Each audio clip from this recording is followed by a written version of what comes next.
So welcome again. Good morning, good evening, good afternoon, good early morning, good late night. We have people at all different time zones. So probably tomorrow we'll have a gist of that. So I'll ask everyone to mute, please, so we don't have background noises apart from the translators. So we are already on third day. So in our journey, this intercultural journey, which actually it's in Lent. So I think it's a beautiful suggestion for Lent to be able to understand ourselves from a cultural point of view, to understand others, to give space, to suspend judgment, to listen.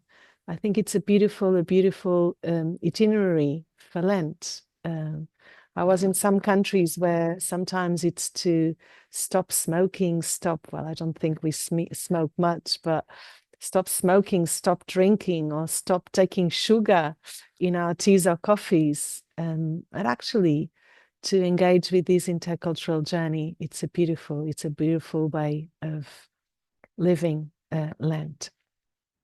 So on the first day, we had the interculturality, terminology, and definitions. And yesterday, by the hand of Sister Miriam, we had community living and reconciliation, also through an intercultural lenses. So I would like to invite you to pause for a moment and to bring to heart again what was left for you yesterday.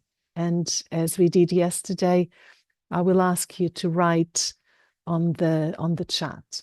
What was that word, that image, that sentence that you recall from yesterday and that you would like to take forward?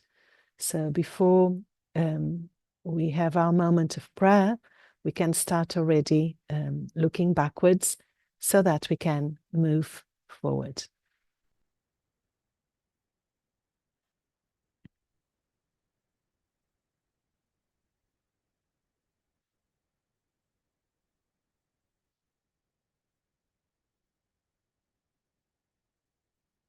So I invite you to write on the chat what stood out for you yesterday. So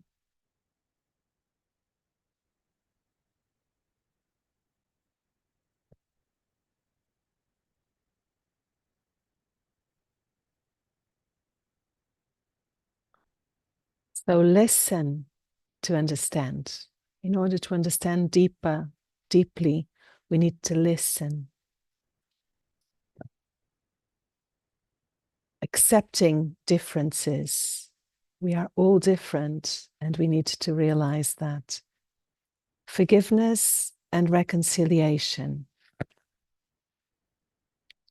So in Korean, a sister says, the importance of listening, diversity, empathy, and language. Those are very important things. Oh, thank you, Sister Emma. Avoiding prejudice because of differences. How easy it's for us to judge people on first sight, and actually we need to go beyond and ask and not judge. So being open to be enriched and challenged, to have more tolerance. We must be intentional when we commit to living interculturality. That is so important. It's not something that often happens spontaneously. We need to think about it, to will it, to have some strategies.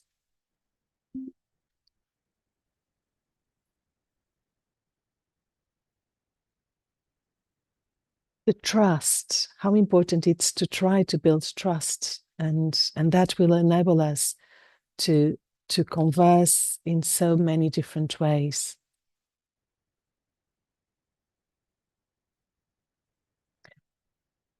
Nurture the ability to wonder, to seek the face of God in others. Yes, the capacity of, instead of being threatened, to be amazed to say, oh, this is different. This is probably beautiful in some way. Being able to hear and accept each other. Reconciliation is a journey.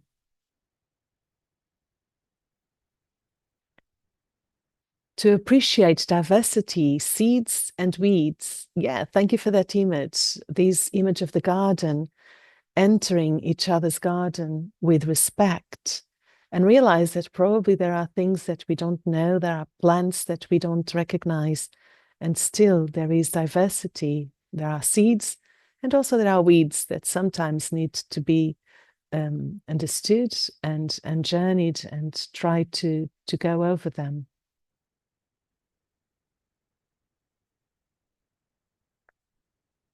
Reconciliation is the sign of maturity. Yes, we were told yesterday that we can forgive alone, but reconciliation takes at least two people, takes the community.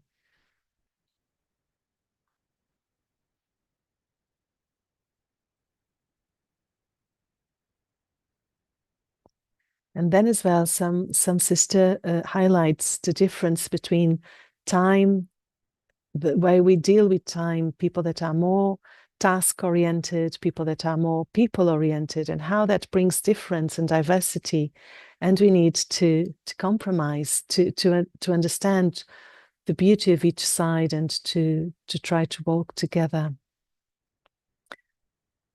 And as well, the collective and the individual cultures. So there's a lot there. Thank you. Thank you so much. Mutual appreciation and acceptance with humility. So we need to accept ourselves and then to express as well our appreciation and acceptance of the other. Sometimes the first thing we show, it's what we don't like. We need courage for the dialogue, journeying together to see the face of God in the other. We need to pray about the other person. So thank you so much. And if you want to keep also the chat, you can do that. There are 3 points on the title of the chat. And if you click on those 3 points and you do save chat, then you can also keep the chat and reread it and go over it. Thank you. I think this shows us that we are taking in so many new concepts and as well the desire to live them, that they don't stay only as an idea, but how they challenge us in our own personal path. So thank you so much. So I invite now Adriana, please, to lead us in prayer before we resume. Thank you. Thank you very much. I think with this recap, it was a good preparation for our prayer today. But I invite you again to be silent and to prepare your heart for this new gathering by becoming aware of the presence of God,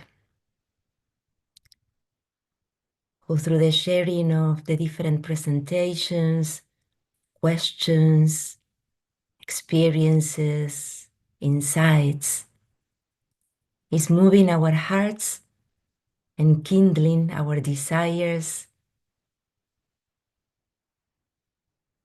our minds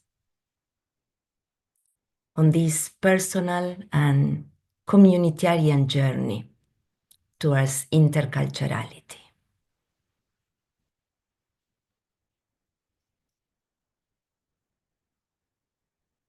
And today's theme, as we know, focuses on the journey of Jesus, our brother and our God. And for this reason, I would like to invite us today to pray with his image. Not a photo of Jesus, but some images that artists of different times and cultures captured of him to express their faith in the mystery of the incarnation of the Word, the God among us. And as we look at the images, which I'm going to present slowly, I invite you to pray in your hearts by letting the images look at you, speak to you. Let each painting, drawing, or icon of Jesus deliver to us today the good news that Jesus wants us to receive today. Let us pay attention to the colors, the shapes, the clothing, the gestures that each artist chose to give to Jesus according to their own cultural expressions. And as I pray with the images, I invite you to ask yourself, what is appealing to me? And also what challenges me? What speaks to me of this God present in every culture and in every human being without exception?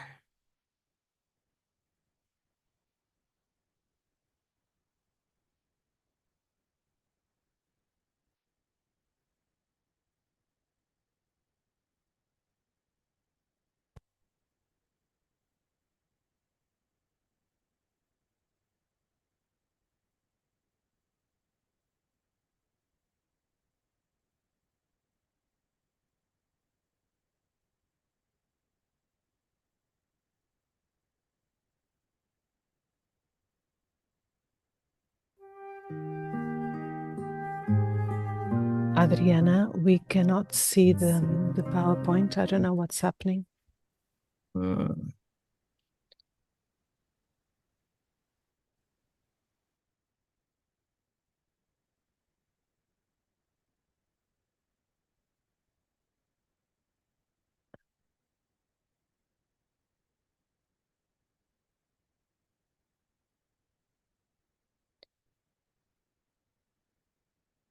If you want, I can share from my side and give you the remote control.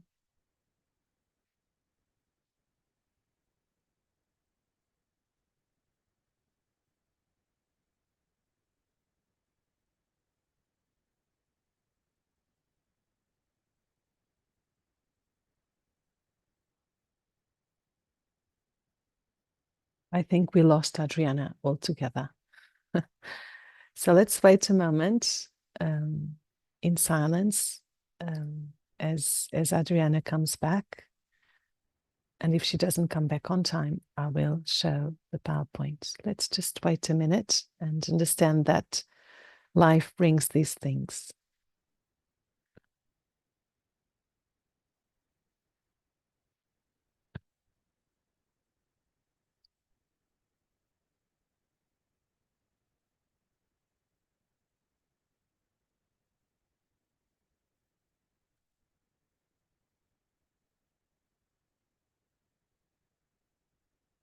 Okay, so Adriana is back.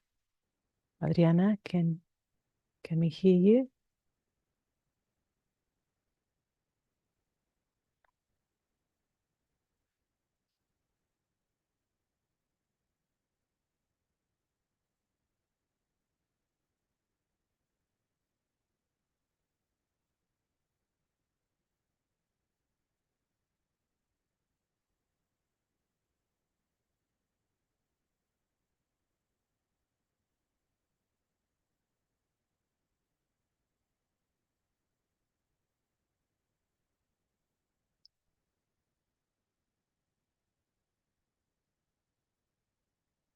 Hello, am I Hello, back? there you. Yes, you are back. These things happen. Not to worry, not to worry. Sorry, yes. I don't know, I was thrown out from Zoom. Okay, let's try. And we are back. Okay. Yeah, now we can see the program. Yes, my screen. And let's see now. You need to I'm trying to start the presentation, but I don't want to rush it. Come on. Yeah, now. Okay, good.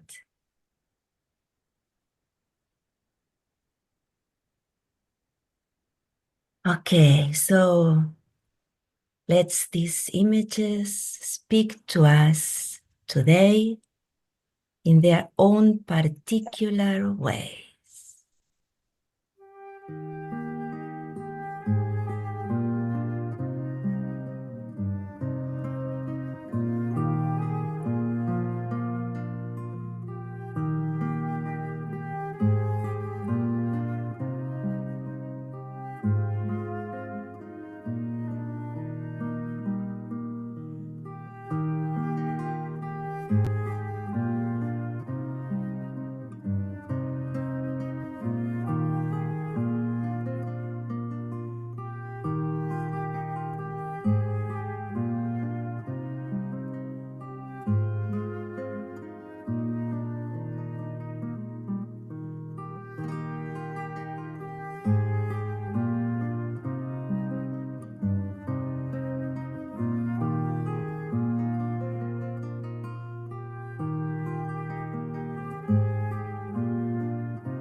Pero kahapon na problema eh.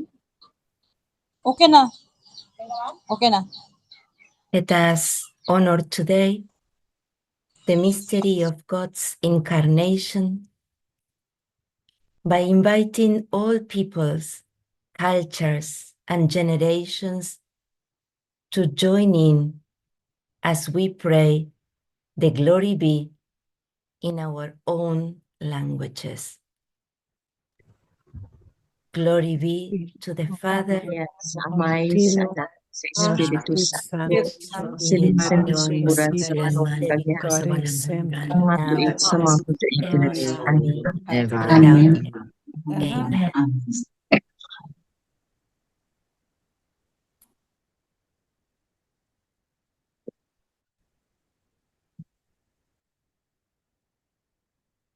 So, thank you so much, Adriana, for helping us to pray. And the impact was that even with Jesus, we all have different understandings. And that's why exactly God became man, so that God could relate to us in our own language and culture. And I'm sure that if we would ask, which image did you prefer, what were the colors, the details that impacted us, which will be all so different. And actually Jesus, it's all that, the resurrection, the cross, the people, the sheep, the sadness, the joy. So all of that was there. Thank you so much. And I think one of the most beautiful exercises when we pray with these cross-cultural images of Jesus and or of Mary is to also to pray with the ones that somehow don't appeal to us, but and see there what that image is telling me, what God is telling me, even there in a way in which even maybe my sensibility is not comfortable. So to pray also with other images that go beyond my own images. Yeah, so I think this is a beautiful exercise also. And yes, I hope you can enjoy the images when you receive the PowerPoint and do it with more time. Yeah, and probably in community, if you can, to actually ask, so what is the image? What is the detail, the feature of Jesus that appeals to you? Why not? Because sometimes we can share as well our cross-cultural and intercultural sensitivity also with our faith. So we share both things. So thank you. Thank you. Okay, so let's continue and try to see some of the questions that appeared yesterday. So I can see here. Here they are. I think we have, let me see, 4 questions. Yes. Yes, there. Excellent.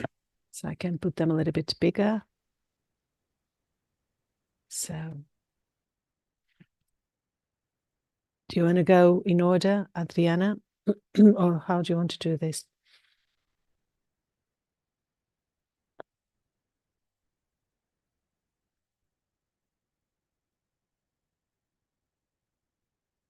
Can you hear me? Yes, now we can hear you, yes. I was gone, but I'm back again. Is it your internet that it's unstable? No, I think there is a problem with Zoom. Okay. But anyway, we'll hope that it's going to work for the rest. Okay, thank you very much, sisters, for the questions. Let us try answering some of them. I would like to begin with the one that says what to do if there are people in community that do not want to walk the intercultural journey. This is a very important question as we go through this workshop, because interculturality is something that we see is very important, is good, but it also takes a personal commitment. So actually it has to be a personal decision, a personal journey, and also a communitarian journey. So of course you cannot force people into interculturality, but at the same time, we may put in place different strategies to encourage people to inspire the members of our community, so they make this decision and they take this step for themselves. And again, it's a long life journey. So all of us, sometimes we may feel more strong to engage in this journey, and other times we may not feel that strong, and we may need extra help from the other members of our communities. So that's why we need to somehow encourage each other, help each other, so we can continue a process that will last for years.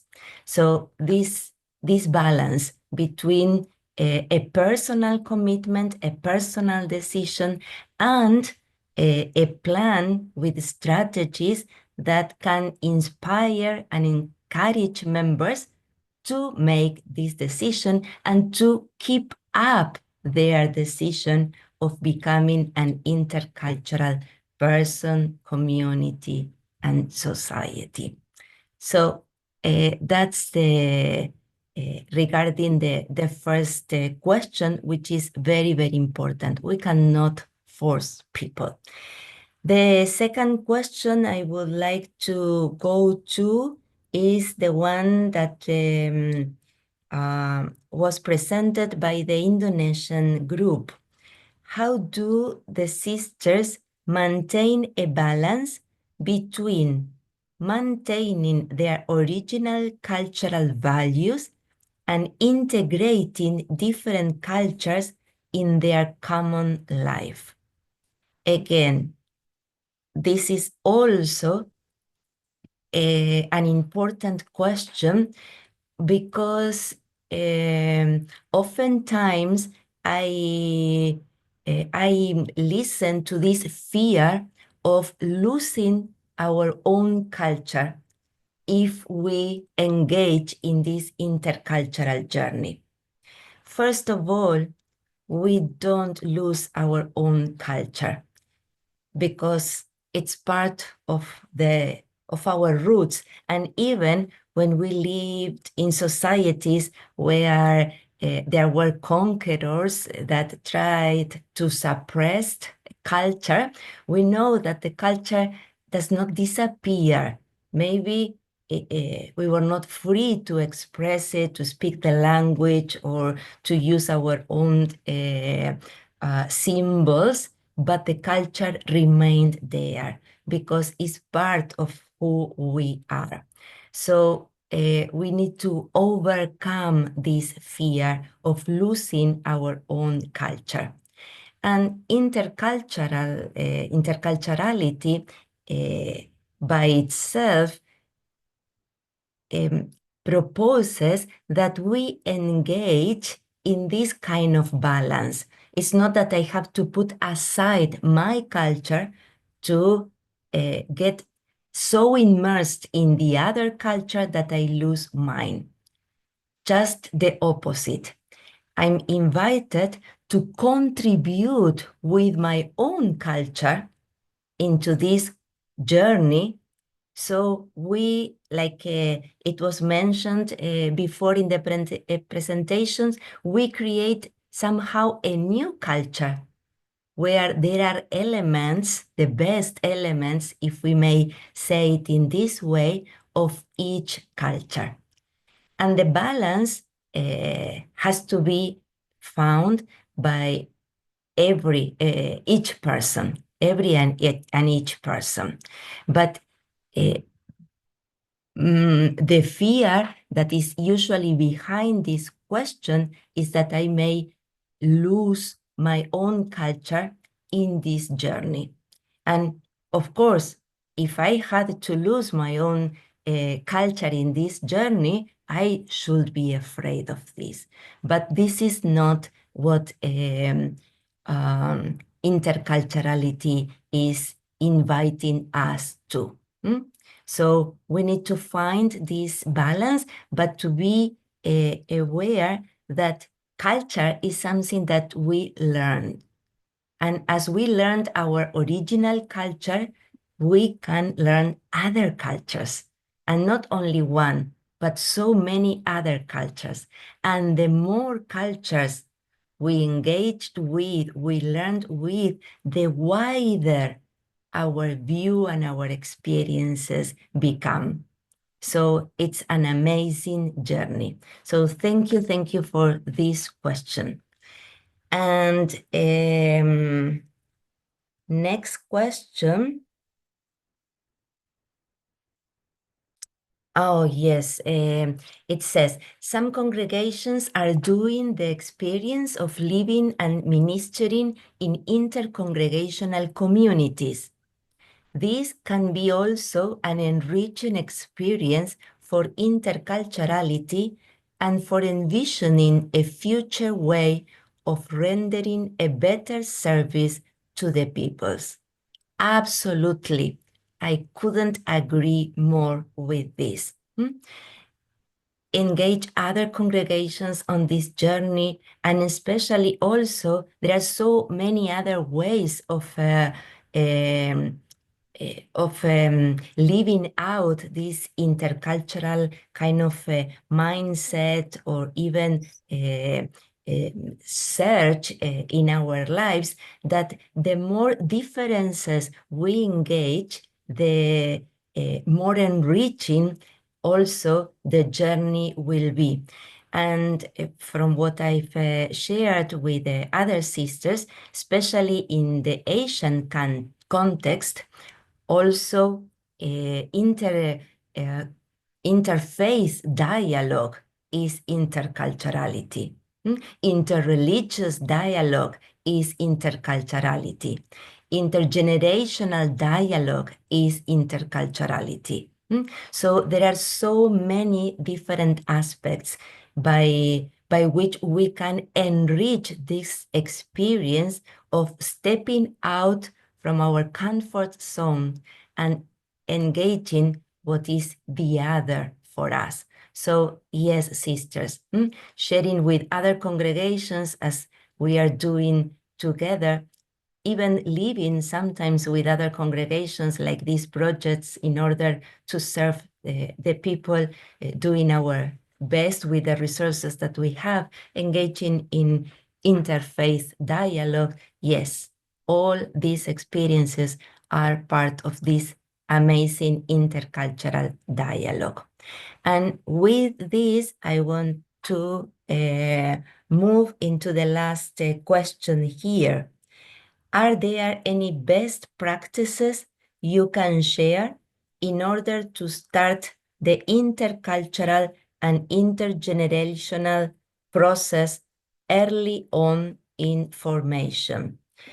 Well, there are many best practices and experiences, and maybe Paula can help me out a bit here. But from what I was thinking and writing down now, first of all, I will say to start, as the question also presented, early on information. Maybe if it is possible for your congregation to form international or intercultural communities, or even to gather people online, or, well, each congregation has to see what means each group has. But one of the best practices is to have international and or intercultural communities from the early stages of formation, and to be intentional about it. Remember, it's just not bringing people together, but to be intentional about this intercultural journey. Also, as it was mentioned before, with other congregations, intercongregational communities, language studies, to encourage language studies from the early stages of formation as well, to train formators who already had the experience of living in another culture. That helps a lot as well. When the formator herself had this experience and love of encountering God in the other culture. Also, I've seen great things with congregations, especially through these Uisg programs, that appointed special or particular groups of people to prepare and carry on a program with intentional activities for interculturality. So when you have a group of people who hopefully is passionate about interculturality and is appointed by the congregation to prepare a plan and organize activities as a long-term process, because we are talking about something that, yes, it has to be planned as a long-term journey and not just very sporadic activities. And the last one, but not the least, is to review your charism and spirituality under the light of interculturality. When we look back at our history, our roots as a congregation, I've seen so many congregations that can review and reread their history under the light of interculturality, and we assure you that we always find something, a saying from our founders that encourage us to step out of our comfort zone and look for the other in so many different ways. So that's very important. This is not just a technique, but it has to be a spiritual journey, and that helps a lot for forming the new generations in our specific congregations. I don't know, Paula, maybe I forgot, but these are the best practices that I could think of very quick this morning here. No, thank you. You were very, very thorough. One thing I would add is to encourage that people can know their own culture. I remember when I joined, I'm Portuguese, and I joined in Spain. And sometimes even at novitiate level, it is a risk sometimes to go into another culture. It needs to be really well accompanied, because we need to discern our own vocation. So finding too many different things, so that needs to be taken into account. And I wasn't told, I knew that we were not the only ones. Portugal, it's a very open mind country in that sense. We are small, so we know that our language is not spoken. But this cultural shock enabled me to, okay, so what is Portuguese culture? How do we go about conflict? What is our own history? So in order to engage and to know other cultures, I need to know my own. So formation needs to foster that knowledge. Is it my culture, a collective culture, individual culture? Is it a culture that it's more people-oriented, more task-oriented? So in order to be aware of who I am, self-awareness, then I'll be able also to understand that other cultures work in a different way, and that's not better or worse, but then we will need. And in that sense, to create safe spaces with information that these things can be discussed, not saying that this should be like that. And then as well, from what you're saying, Adriana, to realize what is the culture of the charism, being it the country where the charism was born, or where the founder or foundress was from, and see how that as well pervaded the charism. And as the congregation grows and goes into other countries, how there are still things that will be mainly from that culture, but also others need to change and to grow. And that sometimes is not easy, yeah? So that needs a lot of safe space and dialogue and discernment. So these were the three things I would like to add. Adriana, thank you so much. Thank you. Thank you. So I think with this, we thank you again, sisters, for the questions, for how you are engaging in this process. And we are ready to move on into our presentation today. And we welcome Paula because she is the presenter. And let me share with you some more details of her life. She already shared that she's originally from Portugal and has been a member of the Verbum Dei Missionary Fraternity since 1990. And she has already been also on the 5 continents, which has molded her personality. Now, as we know, she's at Uisg in Rome as the formation coordinator. She finished a master's in systematic theology in the Faculty of Theology from Loyola University in Granada.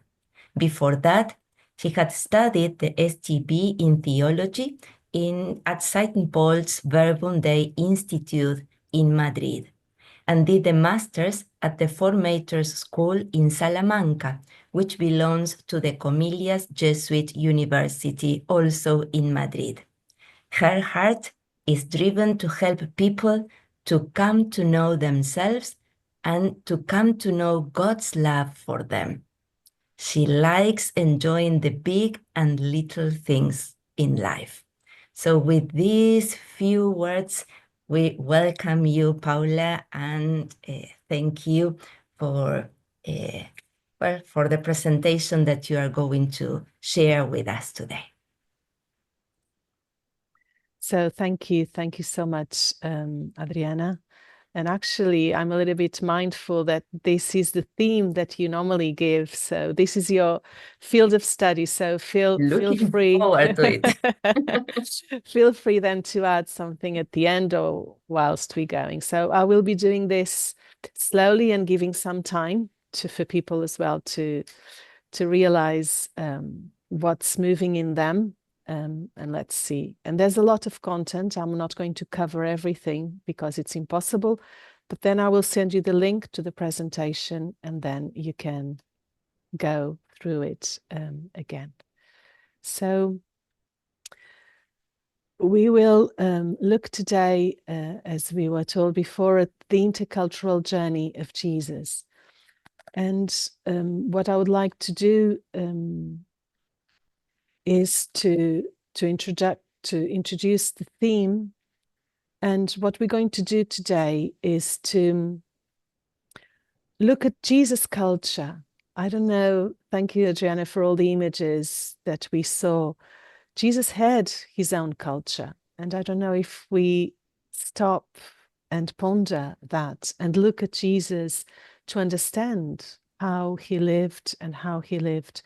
Nowadays, theologians are rediscovering the Jewish part of Jesus. So we are Christians, but we cannot forget that Jesus was born into a Jewish culture at that moment in time of the history. So we look into that.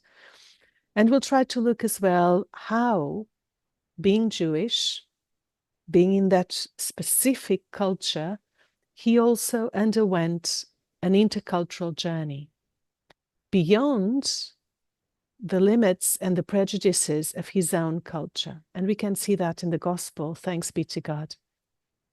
So we'll be helped by the word of God. And also we will look at the gospel through these intercultural lenses. There are so many questions we can ask the gospel. And according to the questions we ask the gospel, we will receive different answers. And so we'll realize that the gospel also teaches us new paths to walk and to become more intercultural. So that's what I would like to suggest for today. So let's look before at Jesus' cultural background. So we looked at these days, what are the different definitions of culture, the different definitions of interculturality, how we can learn to live interculturally. And one of the realities is that that's being human. So Gaudium et Spes, which is a document from the Second Vatican Council, in number 22 says this: for by his incarnation, the Son of God has united himself in some fashion with every person. So we believe this. God became man in Jesus. So what does that mean? That he became a man under a culture. And then the text continues. He worked with human hands. He thought with a human mind, acted by human choice, and loved with a human heart. So we cannot be heretic and think, oh, he was only God, or we cannot only think that he was only man. But we believe that as a man, he worked with human hands, he thought with a human mind, he loved and acted with human love and choice. So as we did, he was born as we do. So he was born of the Virgin Mary. He has truly been made one of us, like us, in all things except sin. So there is no way we can exist, and there is no way Jesus could have existed if not in a specific, concrete cultural background, like you and me. So, because he was born into a specific culture and background, he can lead us on this intercultural journey. And only because of that, he can do so. That's the invitation. So, Jesus, how can you teach me this intercultural sensitivity? How can I grow with you in my faith in this intercultural reality? So, Jesus was born into a culture, and therefore he learned the values of his people. He didn't have Portuguese values, allow me to say that. He had Jewish values of that specific culture. He learned to look at the world around him through those lenses, as you and I. So he was given a specific lenses, some specs to look at the world. And we will see some examples later on. He spoke the language of his parents. So theologians normally say that he didn't learn any other languages. He spoke Aramaic. Probably he knew how to read Hebrew, because we are told in the Gospels that he got up to read sometimes in the synagogue, and we know that the texts, the sacred texts, were in Hebrew. So most probably he knew how to read Hebrew, but most probably he didn't speak Greek, he didn't speak Latin or some words, but he didn't speak English, he didn't speak Portuguese, he didn't speak any other languages. So, and you know that a language allows you to see the world in one way or the other.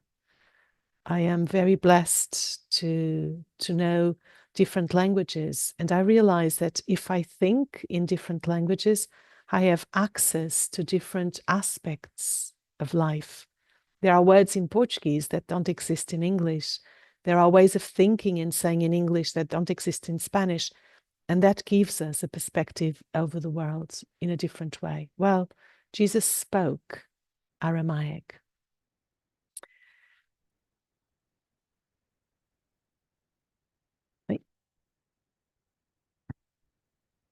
He received the history of his ancestors, and we know part of that history. So, and that is so much part of us. And I could give so many examples. For instance, yesterday I was speaking with someone that it's from the Anglo-Saxon world. And because they had the empire a long time ago, sometimes that creates still a way of perceiving the world in one way. Or Portugal and Spain that at some stage divided the world in two sections. That creates in us a way of looking at the world in a way that probably someone that has a different history perceives, or a country that has been in war for a long time receives that history. So Jesus as well received the history of his ancestors, the chosen people of God, if you want, and that still we can see how that impacts in the reality of Israel, but also a history of being colonized by so many people. So Israel had been under the Assyrians, then under the Egyptians, then under the Persians, then under the Greeks, then under the Romans. So he received all that history, and he received also the promise of God. That framed Jesus' conception of who he was. He identified himself as a Jewish person. And if you want, he knew how to behave with a woman. There was such a difference between men and women. The Jewish people would pray, the Jewish men would pray every day, thank you, Lord, for not making me a woman, and I'm a man. So that's the inheritance that Jesus received. The reality with the children didn't have any value in that reality. He knew that on Sabbath he should not work. He knew all the rules that he was supposed to do and to inherit. He learned how to pray, to cover his head and to recite all these prayers. So all of that we receive as well in our culture in different ways, Jesus received as a young Jew. And for those 30 years, we know very little of his life, but he was immersed into Jewish culture. And he learned to believe in God as the religion taught him. And that's so amazing, because then the God that Jesus was going to show us, probably, and without probably, it's very different from the God that he received. So we can see that Jesus went a long way. And so also we received an image of God from our catechesis, from our cultures, from our own backgrounds, from our families. And we are called as well to go this journey of believing in the God of Jesus. So Jesus followed so many traditions. So I'd like to pause for a moment here, because I've already shared a lot. Just for you to look into this, if you want to remember Jesus in your mind, in your heart, and realize, what do you know about Jesus' culture? What he received from the Jewish culture that you can remember. Just let's pause just for 30 seconds, and then we will resume.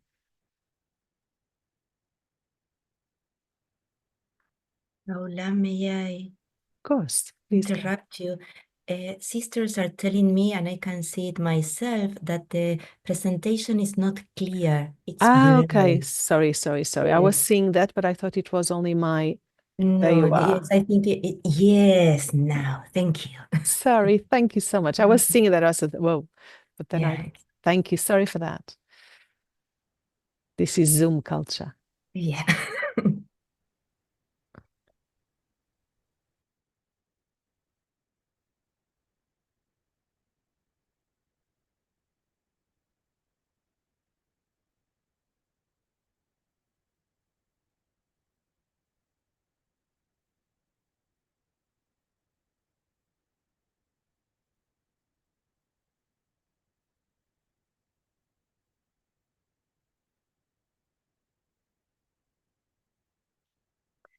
Okay, so let's resume. I'm sure that many things are already coming to your own mind.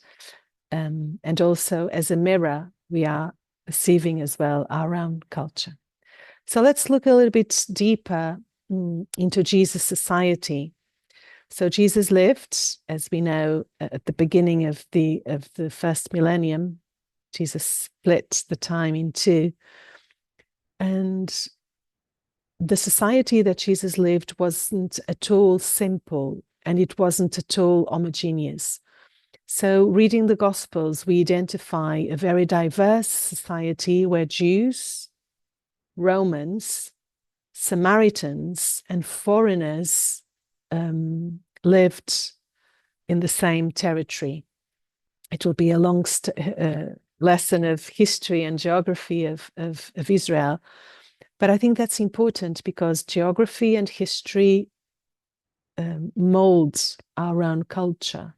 It's very different to live in a very hot country than it's to live in a very rainy country, for instance. And looking at the geography of Israel, it's really amazing. It's flat on some stages, but it's very hilly on others. So that creates a way of being. So Jesus, from the moment he was born, he was aware that he was a Jew, but there were Romans that had invaded that part of the world, and there were the rulers of that part of the world. There were Samaritans, which before they were Jews, long before, but then they were mixed with the Assyrians, with other cultures. So they were not pure Jews, and they had other habits that the Jews didn't like, mainly religious habits. And we know that from some of the passages in the Gospel. And then there were other people, foreigner people, so from Egypt, from Canaan, from Transjordania, from Greece. So at that time already there was a lot of movement. And so we can see that there are many foreigners. And there were Jews as well that lived outside of Israel and that they would sometimes come in. So it's not an easy or a one-size-fits-all society. But also within the Jewish belief, there were many groups. So when the Gospels speak of the Jews, mainly the Gospel of John, that speaks very much of the Jews as if they were all together, it's a theological category. Actually, we see in other passages that there were many groups at that time. So we had the Sadducees that were very near the political and the religious authorities at that time. And for instance, they did not believe in the resurrection. Yeah. Then you have the Pharisees that were the ones that thought that to be faithful to God, they had to abide all the rules and all the laws of the Jewish culture. And they came up with 613 laws. So do you imagine? For every moment of the day, for every single thing in life, there was a rule. And we see that in the Gospel, Jesus often challenges that. Then we have the Zealots, which were the ones that were fighting for the independence of Israel by power, by war. So that will be, if you want to call them, the terrorists of that side. And one of the apostles, we are called the Zealot. So Jesus chose one of these to be with him, a close friend. Then we have the scribes, those, as the word says, that would write the word of God. They would interpret, they would teach it to the people. Then you have the Herodians. What does it mean? It means that they were the ones that would support Herod. Herod was a Jew at the time of Jesus. There are various Herods in the history, in the story. But at the time of Jesus, there was this Herod. He was a Jew, but he was, if you want, sold to the foreigner power of Rome. And there were some people that would support him against the ruling of the Jews. So it's very complex. Then you have the Essenes, which is a group that was against all power and against all corruption. So they went to the desert to live religion in a more pure and in a way that would not be intoxicated, contagious, contaminated by all the rules.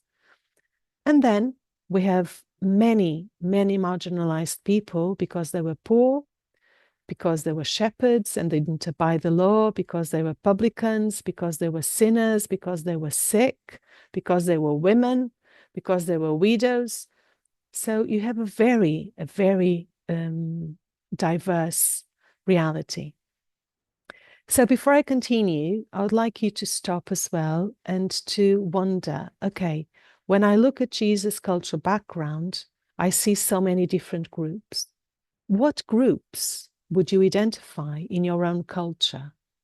Being it religious groups, being it political groups, being it different ethnic groups, being it different social groups. And you will see that in our own cultures as well, things are very diverse. My mom is from India, so I'm intercultural, I hope, from birth. And I remember when I went to India, and I'm sure that there are many sisters here from India, one of the things that really struck me when I arrived the first time to India was to sit at the airport and realize that there were different groups at work in the airport, according to the color, according to the caste. And it was my first time in India, but I just sat back and appreciated. Okay, so, and that's just an example. I could say the same thing of Portugal, by the color of the skin, by the education. So what are the groups that you find your own culture, in your own culture? Let's just stop for 30 seconds and I invite you to write down.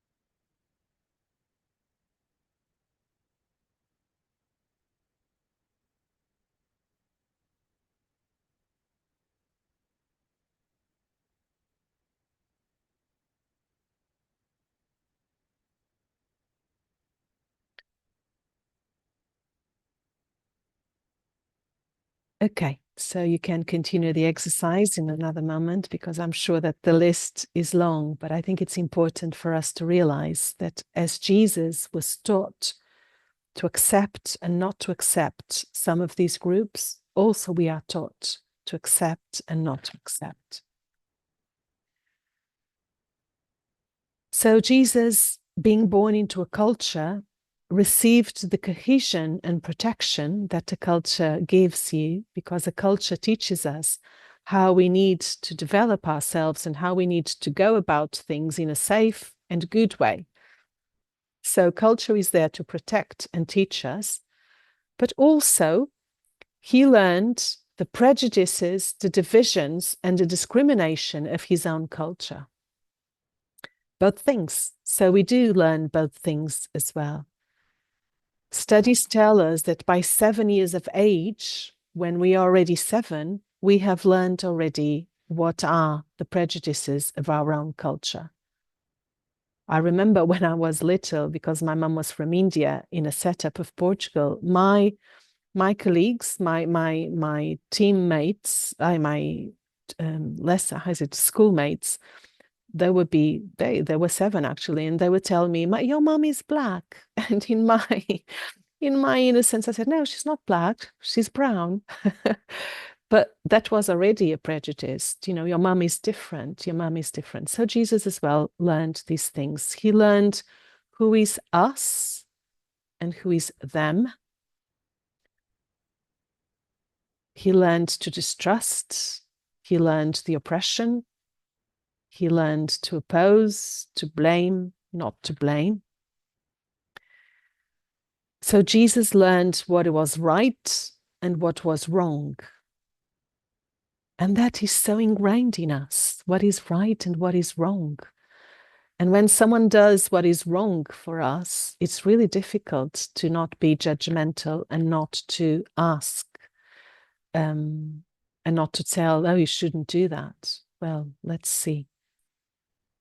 He learned who was pure and who was impure. And probably now we've gone over those rules, and sometimes we haven't. Yeah.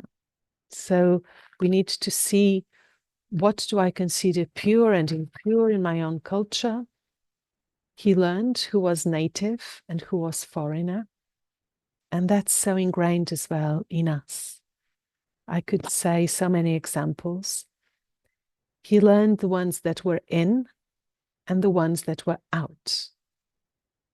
And actually, sometimes in our congregations as well, we have this. We know that there are the ones in this line, they are the ones out this line, they are the ones who think as we do, they are the ones who don't think as we do.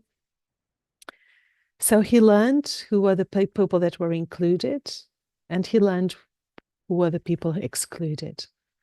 For instance, remember the leper that comes to him right at the beginning of the gospel and says to him, if you are willing, please heal me.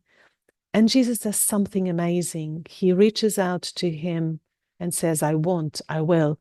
And Jesus touches him. He could not have done that. He was excluded, and Jesus goes beyond the rules of his time. Jesus knew who were the high people and the low people. And so do we know who are the ones we consider high and the ones we consider low. So he knew who were them and who were us. And we could do that as well in our own cultures. The ones who speak our language, the ones who don't speak our language, the ones who think as I do, the ones who don't think as I do, the ones who have been formed in one way, the ones who have been formed in another way, the ones that are younger, the ones that are older, the ones that have experience, the ones who don't have experience. So I think one of the graces we need to ask God is to understand all these categories that we create in ourselves, and then bring them to Jesus, because he had them as well, and he had to journey beyond that reality. So let's continue.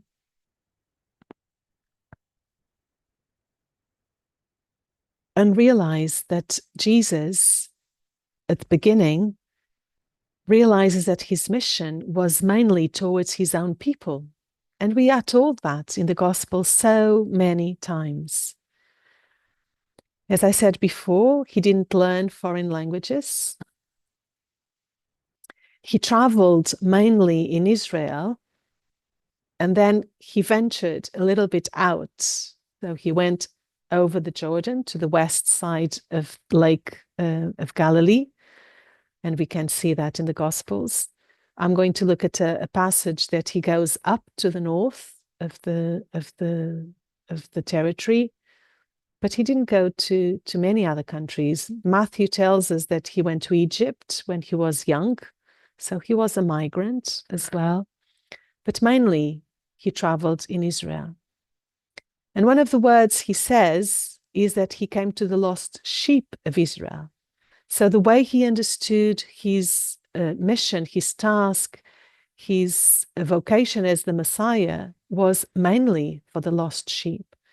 And during the gospel, we realize that slowly but surely he opens up. And then at the end, he will send the disciples out to the whole world. But that's a huge change. That's a huge change. At some stage, he says to his disciples, do not go into the way of the Gentiles, and do not enter a city of the Samaritans, but go rather to the lost sheep of the house of Israel.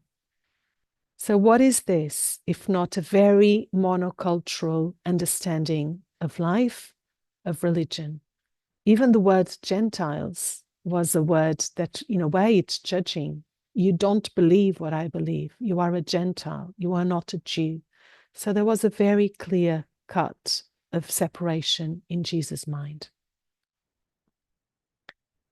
But Jesus, perceiving all that, was able to grow out of his ethnocentrism. So this word ethnocentrism, it's another way of saying being monocultural. So centered in his own ethnia. So he was able to grow out of his ethnocentrism and Jewish tradition and grew in an intercultural sensitivity. So he was able to make this choice for God's kingdom. Slowly, he realized that God's kingdom is for all. So even though he had all these exclusion and this separation and these purity laws that were very strict and very strong, he converted, he underwent a path of conversion and went beyond these rules.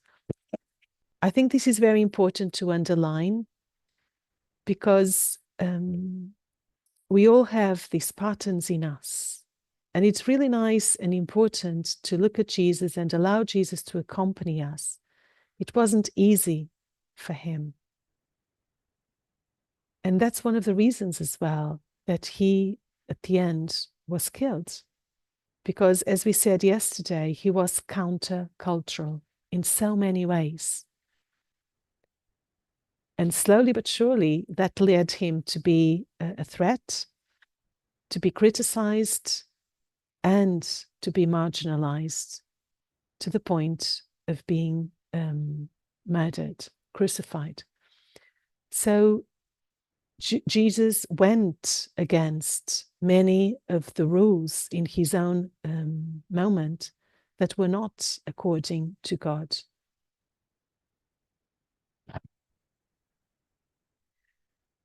Because he welcomed the ones that were marginalized, the ones that didn't think accordingly to what they should do. So he welcomed the sick. And being sick at that time, it was not only being sick. Being sick at that time was thought as being cursed by God. You should have done something wrong in order to be sick. And many of the illnesses, because there was no cure and they were contagious, led the sick people to be excluded and to be out of the social reality of life. He touched the children and welcomed them. Now, in many of our cultures, that's normal and that's wanted, and children are a treasure. But at that time, children didn't have rights. To remember that the disciples, when the children come to Jesus, just throw them away. Don't touch, don't come. And Jesus says, no, let them come to me, because the kingdom is for such people as children. The women, there are many studies at the moment now about the women in the Bible, and mainly in the New Testament. So Jesus had disciples that were women, and that's written in the gospel, and that was something totally new. So the role of women for Jesus was very different from the role of women at that stage from the Pharisees and other masters. He related with the outcast. He related with the poor ones. So Jesus really integrated a different way of living. So he healed Jews and Gentiles. He related with rich and poor, men and women, children and old people, and even called, as I was saying, women to become disciples. So the question I invite you to ask in your prayer many times, and as you go through the Gospels, is how did Jesus manage to change his monocultural, ethnocentric mentality for an intercultural one? I like very much to ask the hows. How did you do that? Because sometimes we are told what we should be doing or what we should not be doing. But more important than that, it's to learn the hows. How, Jesus, did you manage your journey from exclusion towards inclusion? How did you go from discrimination to equality before God? And I like to ask many questions. So I will not give the answers to these questions because I think they are very personal and in your own relationship with Jesus. So Jesus, in this how, he was challenged himself by foreigners, by women, by the ones that probably were not the ones that belonged. But these challenges, Jesus accepted them, and this relationship with different people led him to think differently. And that's so beautiful, that Jesus allowed himself to be shaped by the relationship with other people. He let go, he moved on, he changed. And I think that's so important. He learned from them. He admired them. Remember this centurion that sent some people to ask him to heal his servant. And when Jesus decides to go to his house, the centurion says, "No, please do not come, because I'm not worthy for you to come under my roof." There's a lot of rules there. But Jesus says, "I've never seen so much faith." So Jesus learned and admired these people that would enrich him, and quotes these people as an example, and allowed himself to be changed by them. So allowed the encounter with others to change him. And that's so important. And as religious women, we are called not to change others, but to allow others to change us so that we can become more like the gospel and God-like. So this is the Jesus cultural background. And I would like now to share with you in the last moments, in the last time we have together here this morning, to look at another passage. And we'll only have time to look at this passage because I don't want to dump you with a lot of content, but then you can look at other passages as well. And I'd like to share you a beautiful passage which is very known, the Canaanite woman. And this is the version of Matthew, and then you have other versions with slightly different nuances. And so this is Matthew 15 from 21 to 28. And I really invite you that in another moment you can read it slowly and pray with it and highlight it and really notice the different details. So it says, Jesus left that place, whichever place he was, and withdrew to the region of Tyre and Sidon. So we already have some information here. It seems that Jesus, when it says withdrew, is that he retired. He wanted to go with his disciples on his own. Probably he didn't want to be known. And I'd like to share with you a little bit the map, because I think it's important. So this is the Israel in the time of Jesus. So here at the north, we have Galilee, and that's mainly where Jesus lived.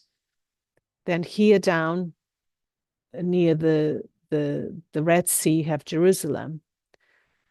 And when it says that Jesus withdrew to Tyre and Sidon, you can see that it's here top. So he's in foreign land. He is where it says here, Phoenicia. So Tyre here and Sidon. So Jesus was somewhere here. So it's important to know that Jesus was out of his own hometown, of his own rules, of his own culture, as many of us are. And then suddenly out came a Canaanite woman. So again, Canaanite woman, if we go back, this woman was from this side of the world, down here where it says Judea, between Judea and the sea, the Great Sea, the Mediterranean. So these were the Canaanites. And the Canaanites, they had been enemies of Israel. So they were always in war. We could go back to the history of Israel. So being a Canaanite woman already, the gospel is telling us that she was out. She was not a Jew. She was not well looked up on by Jesus. And lo and behold, she comes and starts shouting on the road.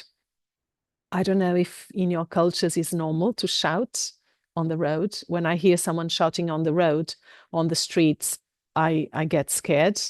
Must be something strange. In my culture, we don't shout in the streets.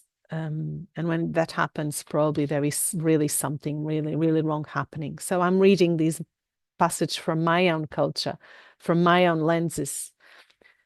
But this is very embarrassing, I suppose, to be walking and having someone behind you shouting at you. And Jesus seems to be in that embarrassment. Well, the disciples are for sure. So what does she shout? Lord, Son of David, take pity on me. This woman speaks Jesus' language, calls him Lord, and appeals to his ancestry. She knows the history of Jesus, because Son of David is to be a son of his people, is to be an inherent, an heir, of the history of Israel. So she's very intelligent. And she asks him, take pity on me. My daughter is tormented by a devil. That's a very deep petition. It's amazing. What would you do if someone tells you that and you have the power to do something? So the passage puts us on this really central moment. There's a lot of drama going on. So let's not read it very speedily, as sometimes we do. So what is going on in this woman? But look at Jesus' answer. It's really amazing. It's really distressing, I would say. He said not a word in answer to her. So imagine the scene. They are outside of their own country. So is this woman.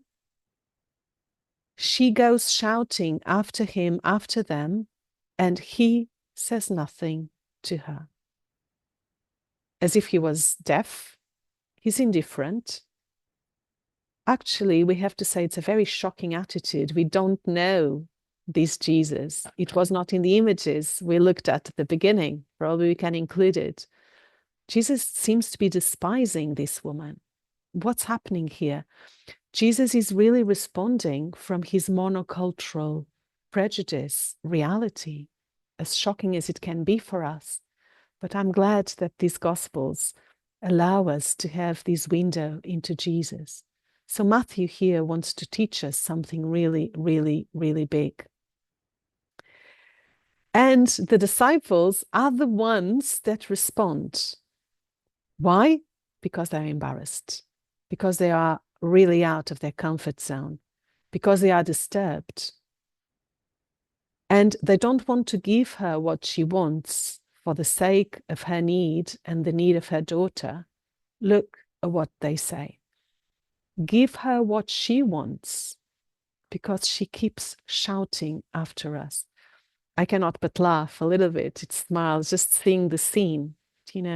These men really embarrassed, stop her, just do it whatever she wants. Not because we are good for her, not because we have compassion for her, not because we understand her, but because we are being disturbed. So how many times in our relationship with others, we end up doing what others want because we just don't want to be bothered anymore or to be disturbed, or because it's really difficult to keep the relationship. I think this is a mirror, so good, such a good mirror for our own relationships.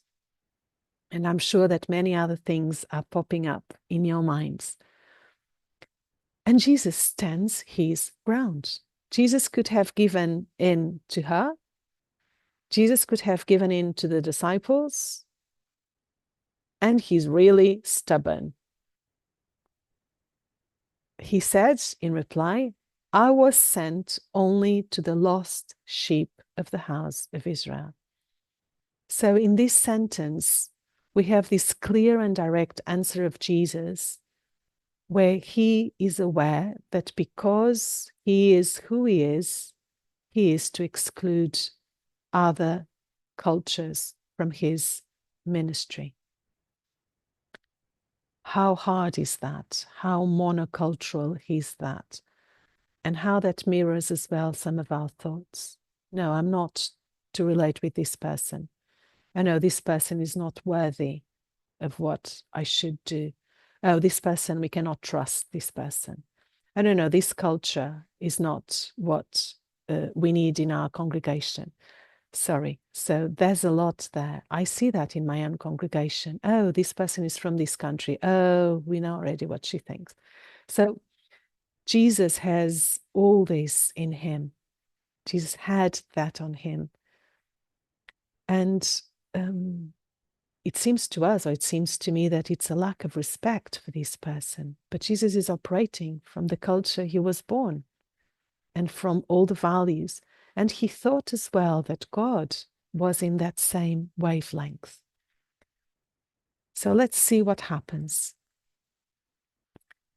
The woman, thanks be to God, and I really think it's thanks be to God, was very clever, was very intercultural, was in need, and was able to stand her ground in a very respectful way.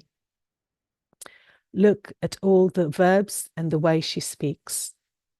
But the woman came up. So the woman at this stage, she could have turned around and say, who do you think you are?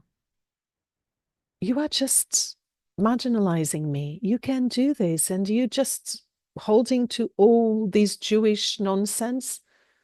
But she doesn't say that, even though probably she thought or she felt really not welcomed because it was blatant. But she continues. She doesn't give up the intercultural dialogue. It's really amazing. It really emotions me. She comes up, so she caught up with them, even though they are telling her to shut up or not to continue. Well, didn't tell her anything, but she could understand the reality. And she overheard Jesus saying that he had not come to the lost sheep. So she comes closer. And I think it's very important in the intercultural journey to come closer. She doesn't go away. She keeps coming closer. And that's so difficult when you feel that you're not part, when you hear words against you. It's really amazing. I find that we need really to stop and ask the grace that this woman had. And not only she comes closer, she bows down. She bows low before him. Again, it's probably an expression and a behavior that we are not used to in our own cultures, or probably in yours there is, not in mine. So I find this gesture really amazing. So she shows respect. She shows reverence. She probably goes beyond her own rules. We don't know. And again, she says again, Lord, she said, help me. So she knows she's in need. And that need takes her beyond her own prejudices and her own hurt.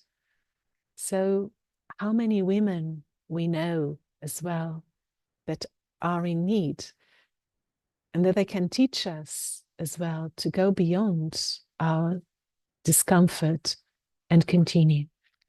So that still shows us how Jesus didn't react. How did Jesus continue not to go beyond? Because Jesus says, it is not fair to take the children's food and throw it to the little dogs. Well, by then I think I would have given up. And I said, this guy, it's really tough. It's not the guy I thought could help me. It's really amazing. If we would stop here the passage, if we just press pause, what would have happened? Wow. Theologians are still studying this sentence. Some of them subdue it in one way or the other. Anyhow, it's really tough. it's not fair to take the children's food and throw it to the little dogs. So Jesus is calling her, you are a different race. You are like dogs. You're not children. Even though it seems other studies that in that culture, in Tyre and Sidon, dogs were already mascots and they were welcomed in the house. There's different things. But again, how can you say you're not going to help her because you're not a child, you're a dog? Jesus is very harsh, and I don't think we have to make this little than what it is. So Jesus was responding from his religion. And again, this woman stands her ground. It's amazing. She responds again. She doesn't say, but why are you calling me a dog? Or why are you doing this? Don't you realize you are just humiliating me? And that's often our own response, which is licit and has its place. But she's able to go beyond. I think she was really a graced woman, and she was in need, and she had a great love for her child. And she said, yes, Lord, but even little dogs eat the scraps that fall from their master's table. That's an amazing interreligious dialogue. It's a very tough one. I don't think we have to engage in these kind of names and things. But this woman is able to stay. She teaches us how a dialogue can be brought forward. So she takes Jesus' own words and gives them a different meaning. And using what he tells her, brings him back and says, but you still can do this. Then Jesus answered her, woman, you have great faith. Let your desire be done, be granted. So see how Jesus changed? It's amazing. It is really amazing how Jesus, before not even saying woman, now he welcomes this woman and calls her for who she is. You are a woman. You're not a dog. You're a woman. And Jesus blesses her great faith and gives her what she wants. She's asking for what she needs. And from that moment, her daughter was well again.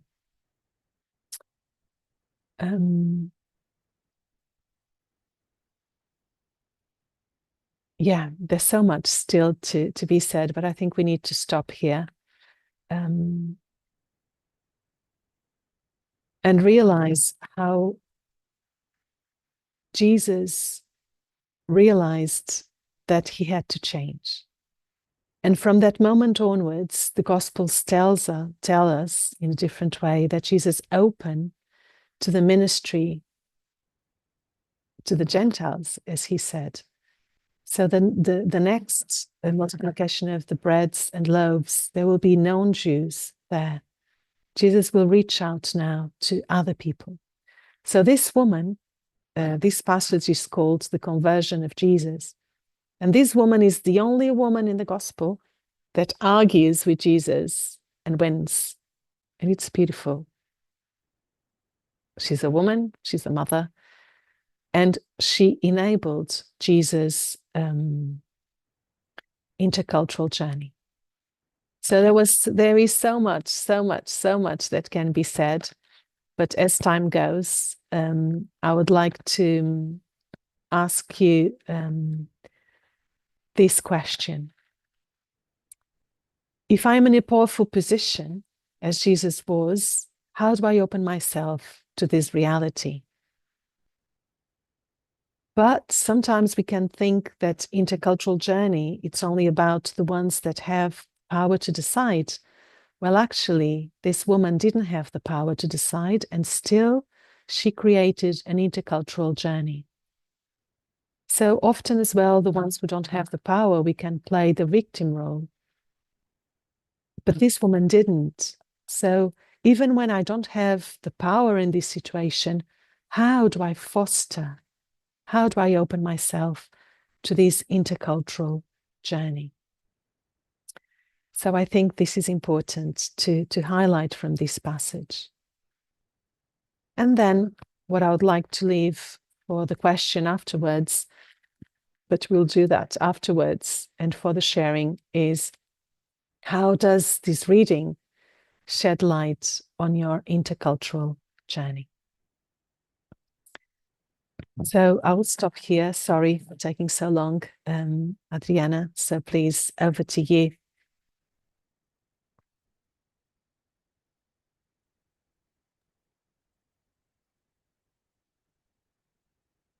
Okay, thank you so much, Paula. I think it's an amazing text, and thank you for the way that you presented it.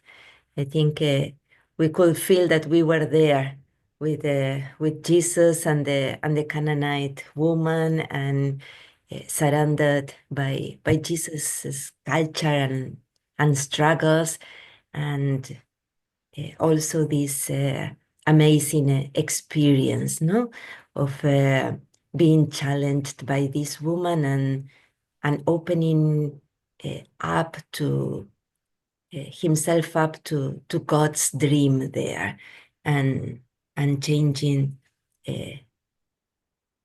his living his comfort zone.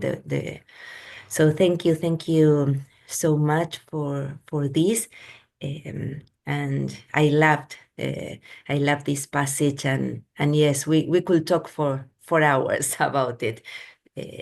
So thank you very much again.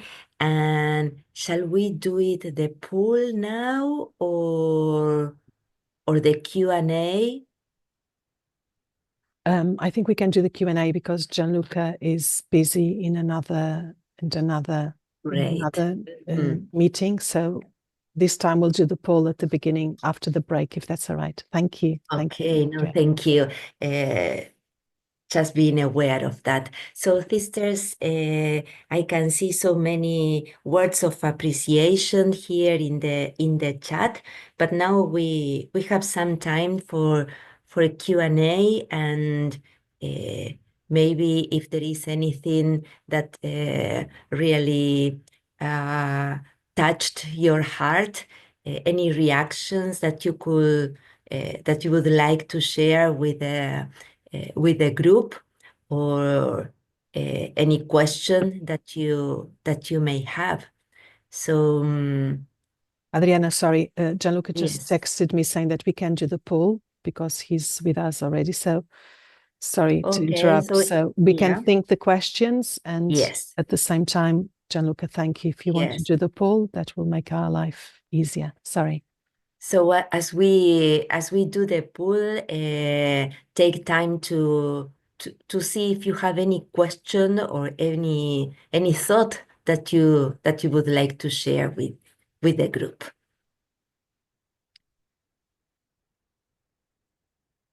So I think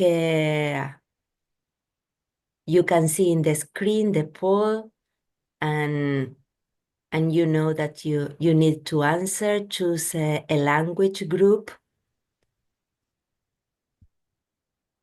in which you would like to share today.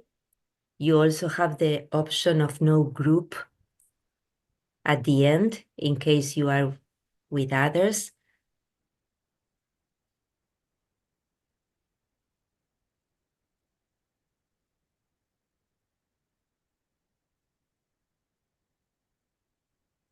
Elizabeth, she's asking you, Paula, to elaborate more about this incident with the Canaanite woman introducing Jesus onto his own intercultural journey.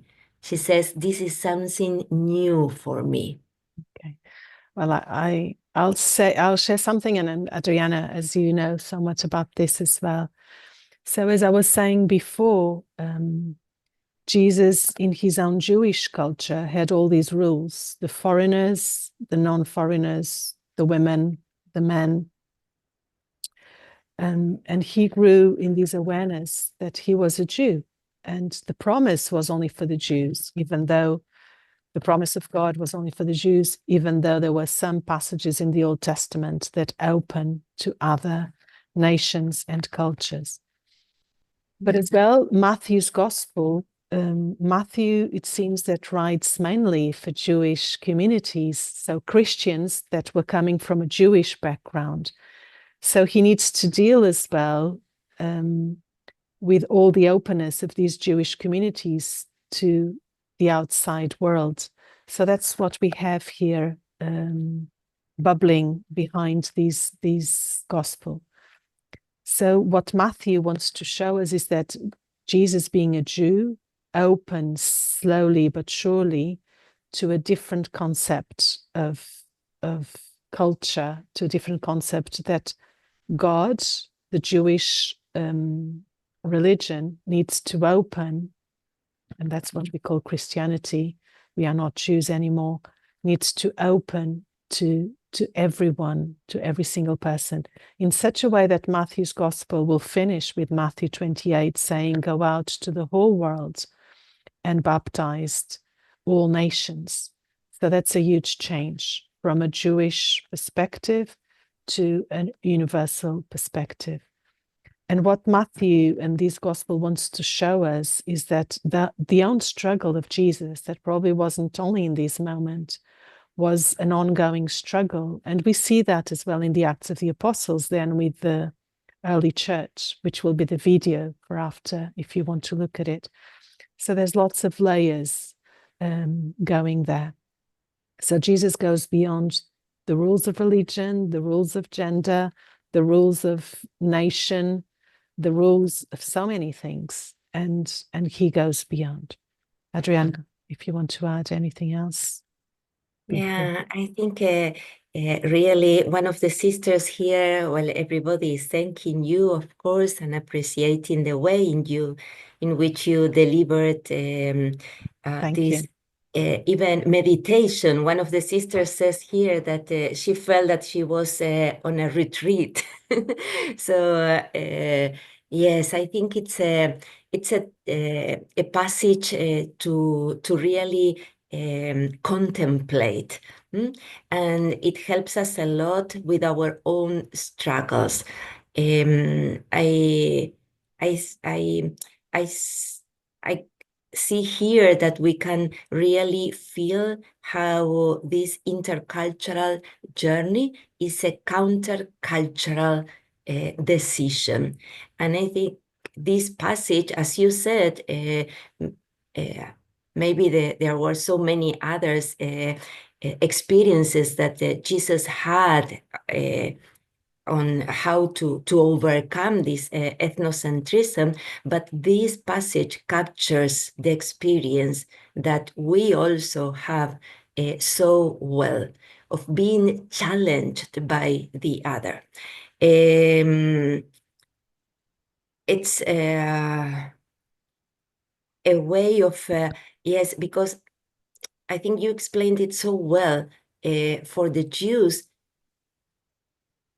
salvation or the feeling of being the chosen people was very, very strong.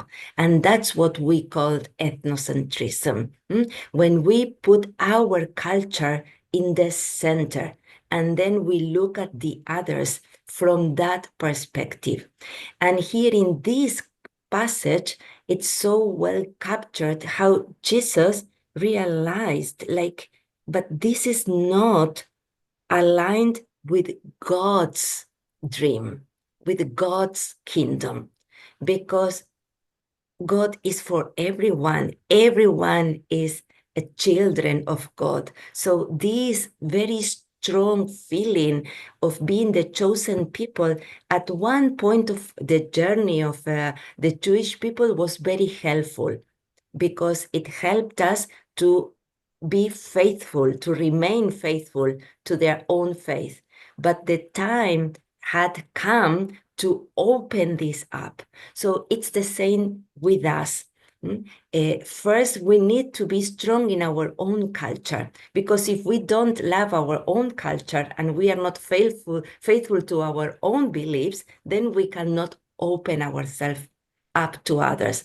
But in this passage, we can see that there is a stage where our culture is keeping us closed in our own viewpoints.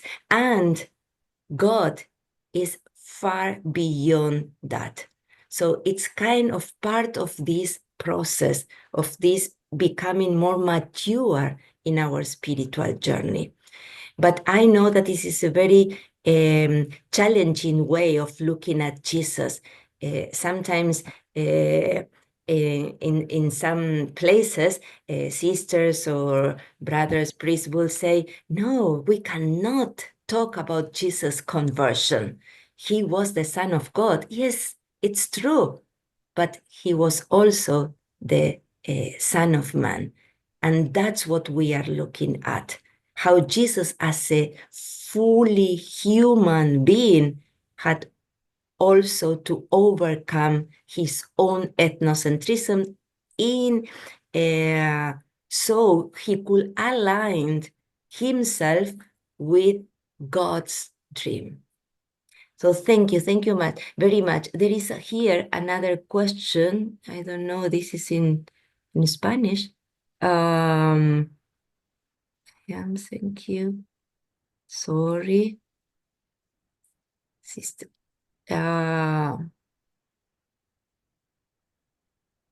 This is my first time to hear it under this slide. Then there is a question. When you are in a different culture and that culture is difficult to be open to different opinions, especially when we speak about mission.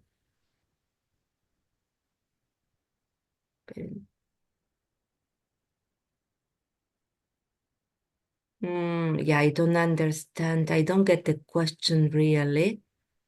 I think it's when what I understand is that Yes. sometimes you are in a different culture, and the way the sisters in that culture do mission, it's one way. And when another culture comes and says, "Oh, we could do things differently," there's like a resistance to do that. Yeah, that's a huge challenge. I think it comes as well from this perspective as well in the church before, that when you go to another culture, you need to enculturate. And that's important, yeah, because I think we've gone through different stages in the church. So before we had this colonialism where you would go and impose your own culture onto the new cultures, thinking that they need to change and their cultures don't have any value. So we went beyond that, I hope. So all cultures have richness. But then when I joined, the idea was that if I am Portuguese and I go into Spain, I need to enculturate or acculturate. The words have changed as well, meaning that I need to learn the values of the new culture I am and somehow probably leave behind my own culture and my own values to try to understand and embrace the new culture. That as well, it has its pros and cons, as much as it's impossible to do that. But then now I think we're getting into a different understanding, which is the concept and the reality of interculturation. It is true that when we arrive to a new culture, we need to learn and embrace novelty, but that doesn't mean that I need to leave behind my own culture totally. So as we were saying yesterday, we need to dialogue because there's things in both cultures that are according to the gospel and not according to the gospel. And all cultures need to grow. So for instance, if my culture in Portugal, we are not so direct, so we will never say things directly, but sometimes that's good and sometimes that needs to grow and needs to be more yes, yes, no, no, as the gospel tells us. So if sister comes to my own country and brings newness, probably as a native as well, I need to open up to different ways of doing that. But sometimes we had what I call in my community the classic way of doing the charisma, the classic way of doing mission, as if there would be no other ways. So that takes a lot of effort, a lot of openness, a lot of intentionality, a lot of going beyond that slide that I said, this is right, this is wrong. I think that sometimes, and forgive me if I'm wrong, in consecrated life, we are taught this is right, this is wrong, and we get stuck there. And from those lenses, we read everything. So if evangelization 10 years ago, it was in one way, now can be done in another way. Like today, I've put the PowerPoint here on my side, and that's new for some people. Probably for some others, it's like, oh, what, she's doing that. She should do the old way of sharing the screen, whatever. So it is not easy, because sometimes we are not even aware that we are doing that. Yeah.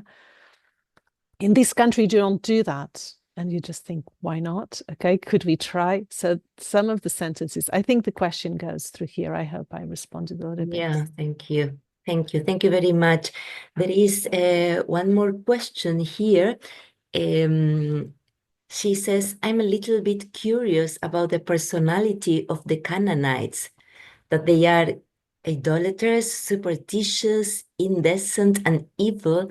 And my question is, how does the dialogue between Jesus and the Canaanite woman reflect the dynamics of communication between cultures and differences in faith and even gender? Thank you for this interesting question. Wow, it's really amazing question. Yeah. And thank you. And thank you, because the question, I can say Sister Siska is doing that. Thank you. Already reflects exactly what was in the mind of Jesus. So when he hears this woman speaking, probably by the accent, yeah, here I am in Italy now, and one of the things I'm learning, it's the different accents. So sometimes I'm asked, do you know where this person is from? And I can say, yes, she's from the north. Yes, she's from the south. And we know that already, you know, or when I hear a Brazilian people speaking, they speak Portuguese, but straight away I realize, oh, she's from Brazil. Or when I went to a mass the other day at the Portuguese church, and there were all these African countries that speak Portuguese, because we were celebrating, we're praying for the Pope as Portuguese speaking people. And I could say, oh, this is from Africa, this is from Brazil. So when this woman shouted, Jesus immediately could sense her accent. And you've put here the words, and probably what came to Jesus' mind was, she's an idolater, she's a superstitious, she's an innocent, she's an evil person. So nothing to do with her.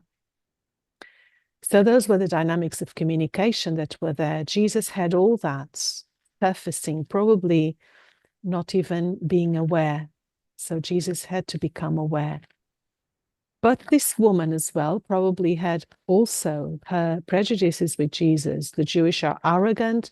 They think they are the chosen people. We've fought so many times. Remember the fight between David and Goliath? That's in Canaan. So Goliath was one of the Canaanites. So there had been enemies for a long time. So what I understand is that the dynamics of communication, we need to surface all the prejudices and all the thinkings and all the feelings, because there are emotions that come to us when the other person is in touch with us. When I speak with a homeless on the street, I already have my prejudices. Oh, this person is going to harm me. This person's smell puts me off. So, and this woman is able to go beyond that, finds ways to dialogue. Everything seems very spontaneous, but these things need a lot of practice, need a lot of intentional thinking, prayer. So I tried this, it doesn't work. How can I approach this person? What's the meaning of this word in this language? If I use it, I know it's not easy. So I would say that would go through that. So, yeah. Thank you. Thank you. There is also beautiful insights shared in the chat here from the sisters. Sister Amabel says, I remember hearing some commentaries that this particular incident in Jesus' life was among one of his conversions or only conversion noted of Jesus, a cultural conversion. And that happened with his encounter with a woman, a Canaanite even. And this revealed to us the important role of women as sign of the times from history to the present. Thank you, thank you for sharing this insight with us. And as we know as well, men and women will not speak in public, at least on their own, so that this woman takes the initiative as well. She goes against the rules of the time. Yeah, thank you. She's very countercultural. Sister Lorena says, let us remember that at the beginning of the small Christian communities, were thinking the message of Jesus was only for Jewish communities.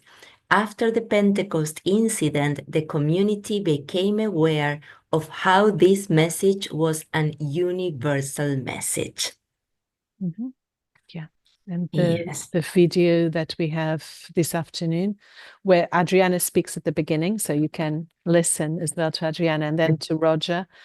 They speak about the intercultural journey of Jesus, and then the intercultural journey of the church, and Saint Paul as well. It's one of the main protagonists of the openness of the Jewish communities into Christian communities that are cross-cultural, multicultural. Mm-hmm. And as we will see here, if you listen to Roger's Schroeder's presentation, it's not a linear movement. It's not that the church at Pentecost really decided that or opened up to all cultures.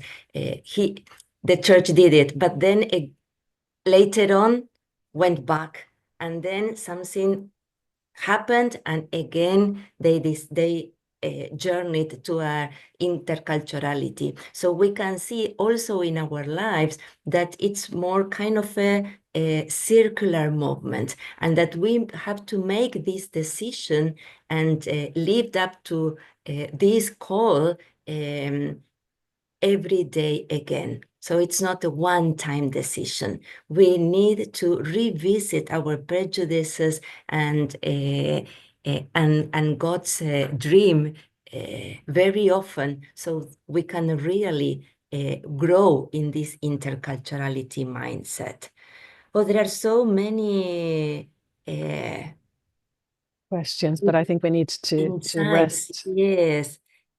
I think we need to really yes, to take our break, but I encourage you to, I mean, all the sisters to go through this through the chat and read everyone's comments and questions, so then we could go deeper and deeper into this passage, because we could speak for hours here about it. So Paula, how should we manage our time now? It's 10:31, so I suggest we do have our break at least 15 or 20 minutes, as you wish, Adriana, because I think we need as well to allow these things to settle, to allow God grace to surface, and we'll be back. Shall we say 15, 20 minutes? Let's have 20, 15? Okay. No, okay. 20 minutes. Okay, so we'll be back in 19 minutes, 10 minutes to the time, and then we will tell you how we'll continue. Yeah? So thank you. Enjoy the break. Thank you.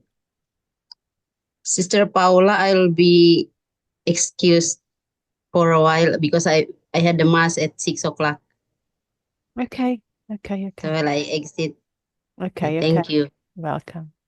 Thank you.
¿No me escuchas? Buenos días.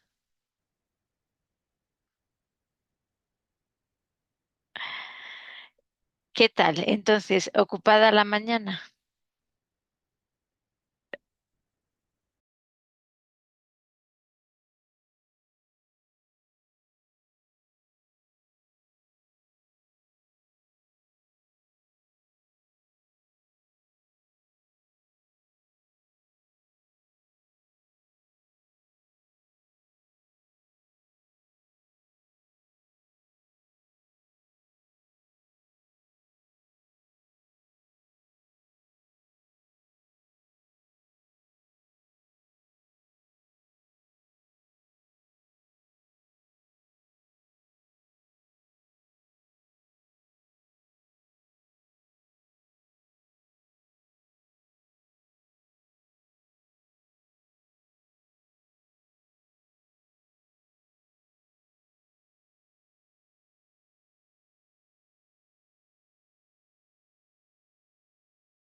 I suggest you think and ponder and then share is, if I am in a powerful position like Jesus, how do I open myself to interculturality?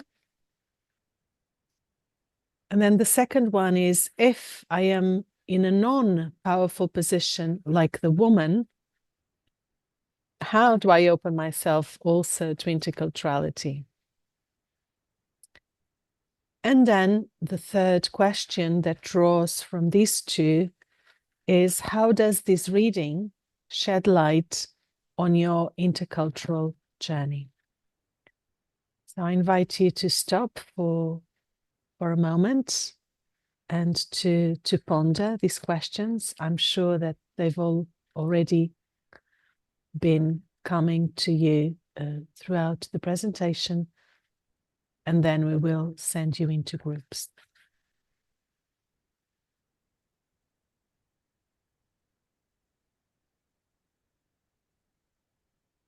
And you have the questions translated on the chat.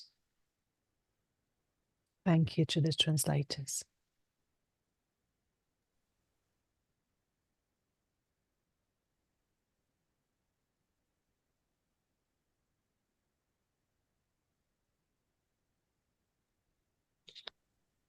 Sister, cannot be seen the third part. The third part.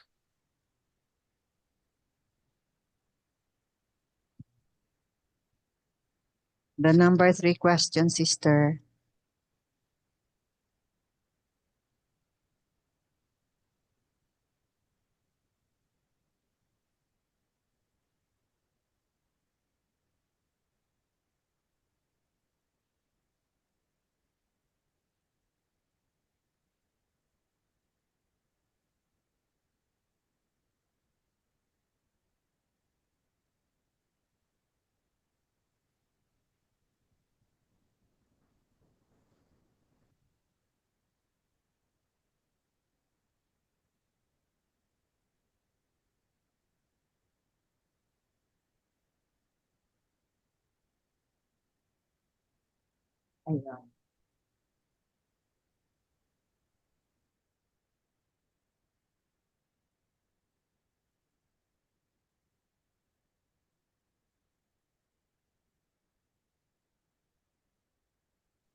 Okay, so I think we can go now into groups. I ask, please, Gianluca, if you can work your magic.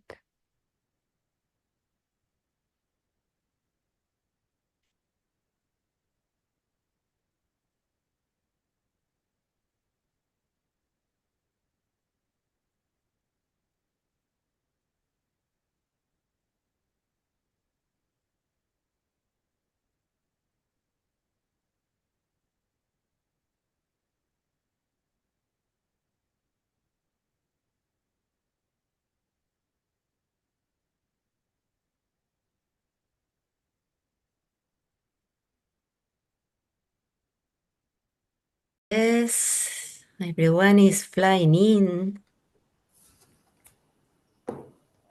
Okay. From so many parts of the world coming together at once. This is real magic. Indeed, indeed. Yes. Well, okay, I think everyone is Thank you, in. sister. Yes, hello, welcome back. Welcome back to the... Take more time, sister. Oh, sorry, yes. It's so interesting Yes, to sister. share Yeah, our time One of our flies. learning. friends just We joined the know. thank you, sister. It's enough. Yeah, we Yeah, know. this Thank is you the so much, cultural Yes, sister. difficulty because some yeah, cultures need less time, others need more yes, time. So in the Mhm. between. Just ready? Yes, But mostly we yes. are Asians.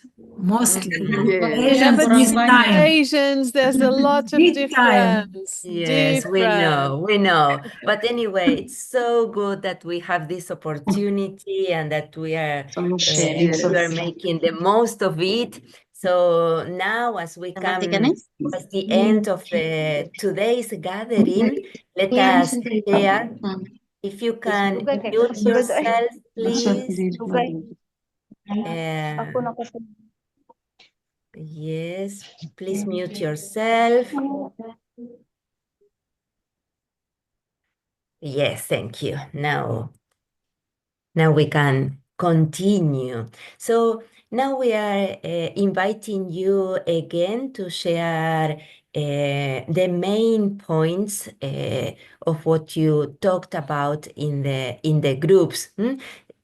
We know that some groups need more time and that not everything can be repeated here, but again, it's a different way of enriching each other. So let us pay attention to what the secretaries prepared to share with us, and we are going to follow this order. First, I'm going to call an English-speaking group. Second place, Vietnamese speaking group. Third place, Indonesian. And fourth place, Korean.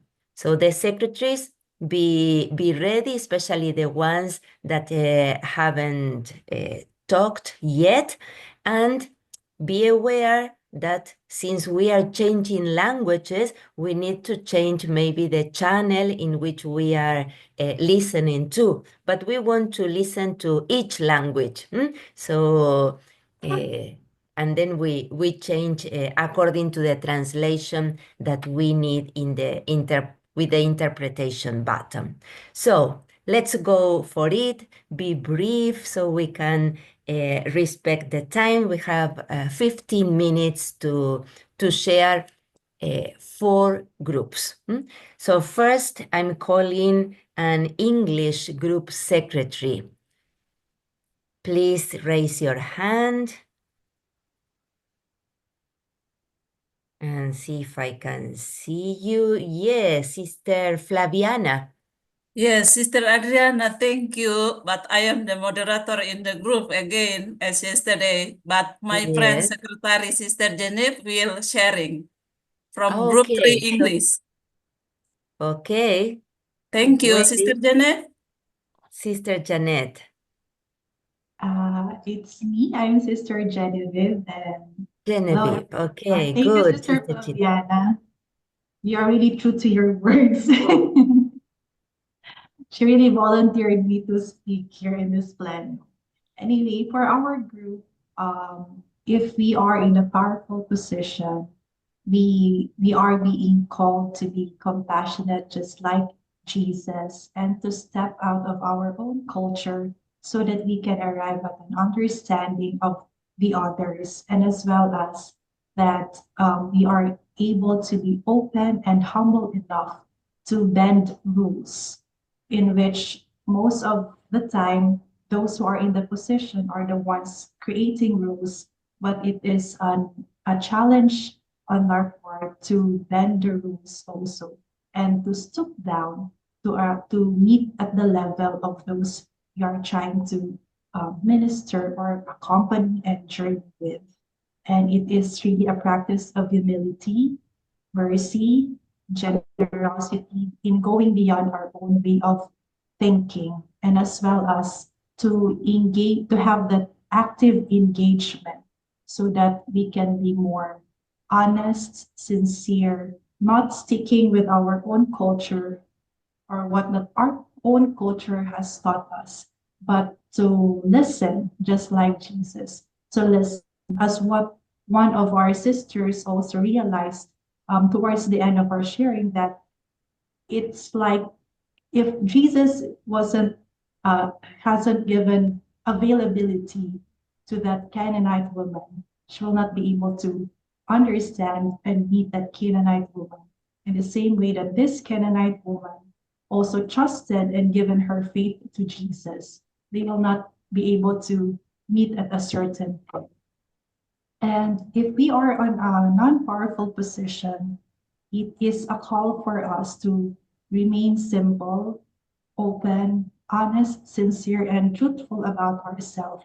Also, to not make any prejudices, no negative thinking, but is always seeking what is good for the others. And also to learn also to process ourselves and also to have that empathy, respect for the others. That's it, sisters. Thank you. Thank you very much, Sister Genevieve. Thank you, thank you.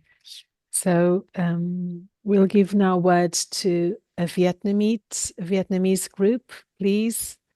Sorry, I know that so many people would like to speak, but we need to finish and as well to give voice to the different languages.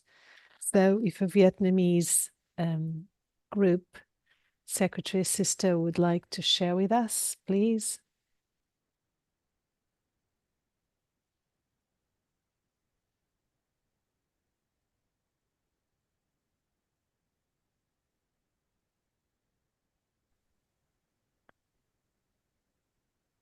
Calling out to the Vietnamese sisters, please. Don't be shy. I want to listen to your insights. A Vietnamese secretary.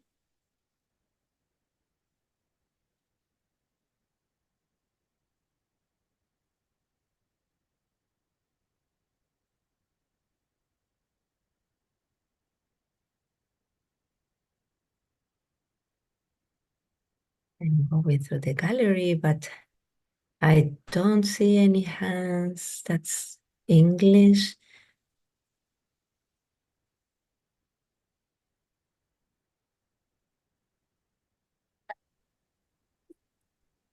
I will speak in Vietnamese. Yes, please do. Dạ. Dạ vâng, tại vì em ở nhóm tiếng Việt đó, cho nên em sẽ nói tiếng Việt. Dạ. Cái câu hỏi chúng em không có đi từng câu hỏi đó, nhưng mà đi hai câu hỏi cùng với nhau đó, tại bởi vì nó chỉ đổi vai thôi. Dạ vâng. Thì dạ, chúng em có một điểm đó là cái nội quyền á. Rồi mỗi người đều có cái nội quyền. Chúa Giêsu có cái nội quyền và cái người phụ nữ này cũng có nội quyền. Nhưng mà bởi vì họ gặp được nhau và họ rất là chân thành với nhau, họ trao đổi với nhau, mặc dù là cái ngôn ngữ nghe nó có thể là nó hơi chói tai một chút, nhưng mà cái chân thành, cái thành thực đã lưu họ lại và họ đã chia sẻ chân thành. Và nếu còn một điểm nữa, đó là cái lòng tin tưởng, cái nơi chốn nó an toàn cho cái người nữ này, cho cái người đàn bà này họ chia sẻ. Dạ. Cái lòng tin tưởng. Và ở trong môi trường sống cũng vậy, nếu mà người trên có cái quyền và người dưới được tin tưởng, được mến yêu, thì cái sự mà họ chia sẻ, họ thành thực, nó có thể rất là dễ dàng. Dạ, và cái điểm thứ ba đó là cái cái ý là rất là để mình có thể giống như Chúa Giêsu, là mình để cho đối phương á ảnh hưởng đến mình và có thể chuyển chuyển đổi cái ý tưởng của mình, dạ, chuyển đổi cái khuynh hướng của mình, thì đó là một trong những cái thách đố mà ở nhóm chị em đưa ra. Rồi cái thứ, dạ, cái cuối cùng đó là qua cái buổi học này, việc học này, thì nó sẽ giúp cho mình để mình tỉnh táo, à, tỉnh để mình có thể sâu chuỗi lại những cái tiến trình mình đã kinh nghiệm đã sống đi qua, để mình có thể kiện toàn, be more, yeah. So đó là và cái cuối cùng đó là trong cái thông điệp của những cái buổi học đó là biết mình, cái thách đố á, là cái biết mình, cái biết văn hóa để mình có thể tương tác. Dạ, em xin hết. Dạ.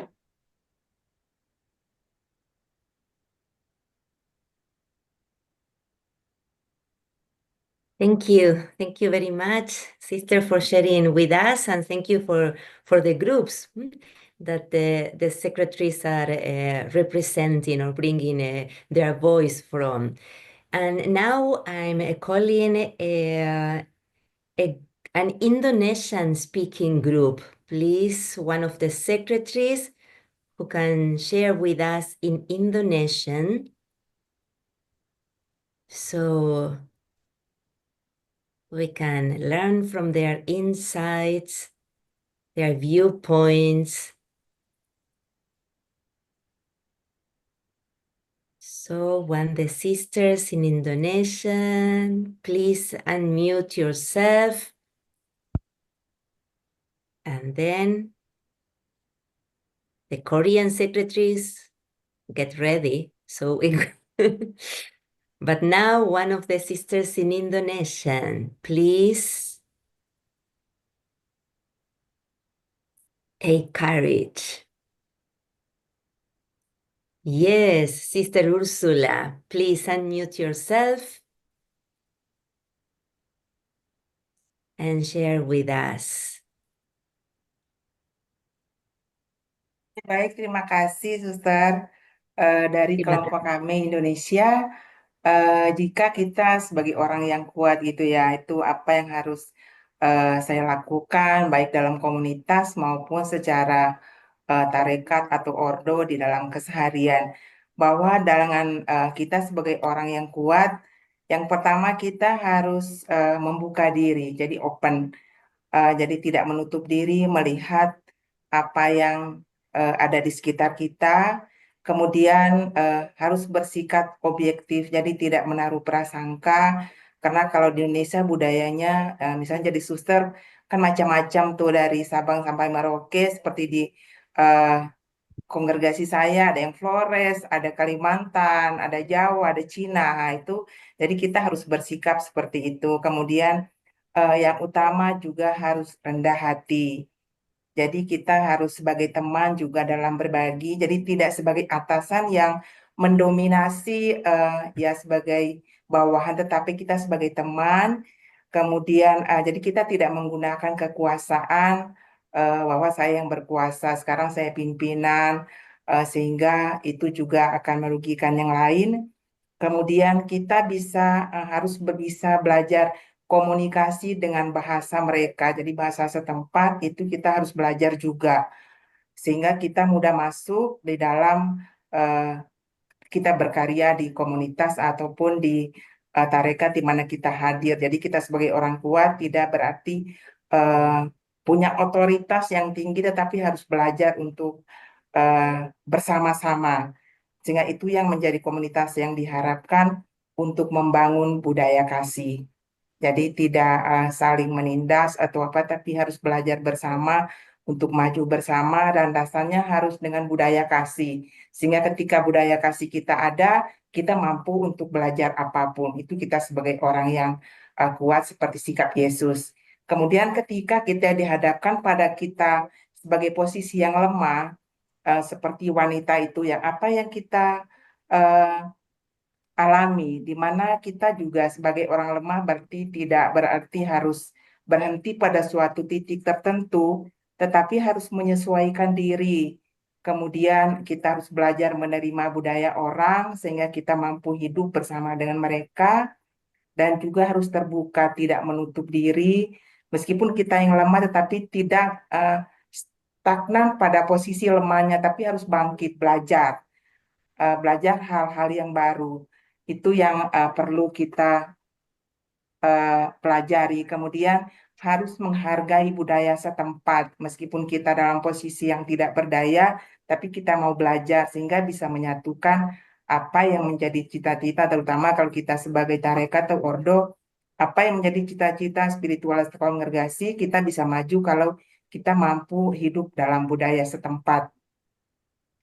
Kemudian pesan dalam bacaan itu kami melihat bahwa yang utama kita melihat seperti sikap perempuan itu ya, meskipun dalam posisi yang lemah, kita harus iman itu yang harus kita tanamkan yang awal. Jadi segala sesuatu kita melihat ada apa di balik setiap peristiwa yang kita alami, meskipun kesulitan atau tantangan yang dihadapi dalam setiap budaya, tetapi dengan iman akan Tuhan, karena beda budaya itu dari zaman Yesus juga sudah ada sampai sekarang. Jadi kita pun punya tugas bahwa segala sesuatu harus dilihat ada apa di balik setiap peristiwa ketika dengan dihadapkan pada kehidupan kita. Jadi yang diperkuat juga hidup rohani kita, ya lewat retret, lewat pengolahan dan sebagainya, sehingga kita mampu melihat segala peristiwa seperti wanita itu. Dia punya harapan,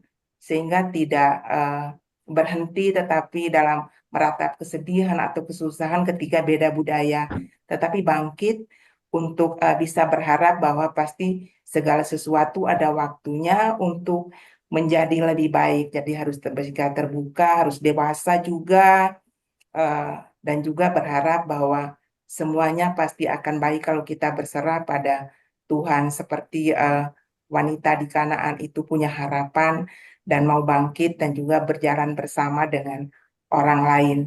Jadi mampu menghadapi tantangan-tantangan, apalagi kita sebagai wanita, biasanya ya kalau kayak kita di Indonesia kayaknya wanita itu nomor 2 gitu ya. Nah, kita harus bangkit untuk bisa bertahan di dalam memproses segala peristiwa hidup kita, tapi tentunya dari pribadi dulu baru kepada orang lain. Jadi itu suster yang di-sharing di kelompok kami, sehingga itulah andalan utama kita ya, paling kita harus dengan iman dulu untuk melihat segala peristiwa itu. Thank you, Sister Ursula, and terima kasih. And thank you to the group that she's representing. So now I'm calling for a Korean speaking group. Please, one of the secretaries that could speak in Korean for us and share. Oh yes, we have her already in the spotlight. I don't know how to pronounce your name.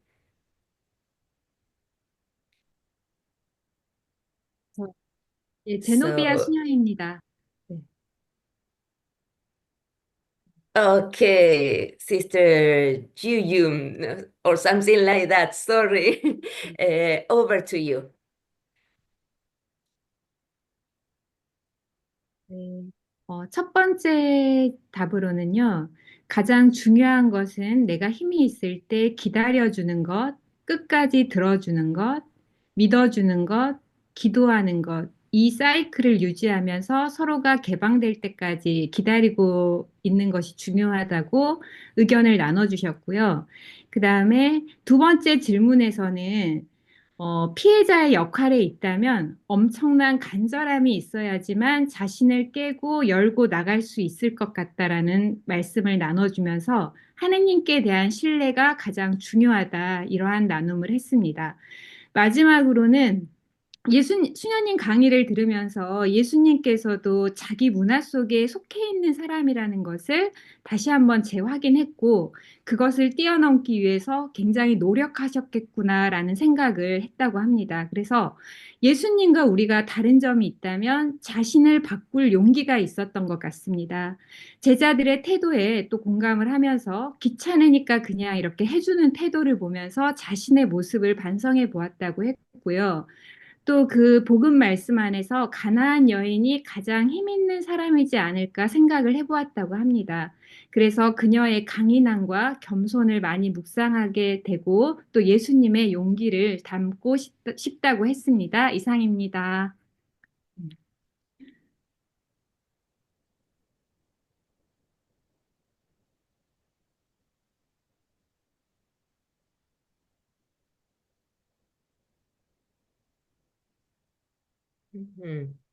Okay, thank you. Thank you so much to you and to the group that you represented. So, sisters, thank you again for this time and for all the insights and wisdom that we have shared from the presentation from Sister Paula. And before we close this gathering, we encourage you to maybe, if you have the possibility, to stay with it with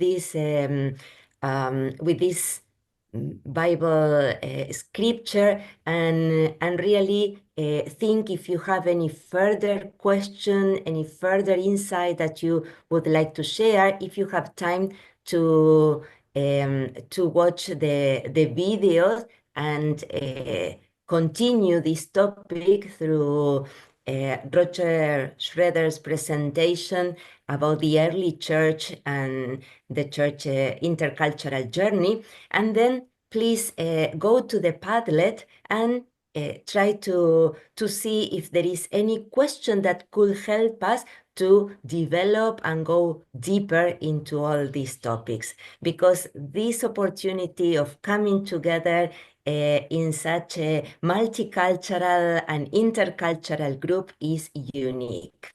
So thank you very much once again, and I give it over to you, Paula, for any last remarks. You said it all, so it's about to say goodbye, and tomorrow meet here again. All the best. Good night, good evening, good afternoon, good morning. Thank you. Okay, thank You you. can open your mic. Terima kasih.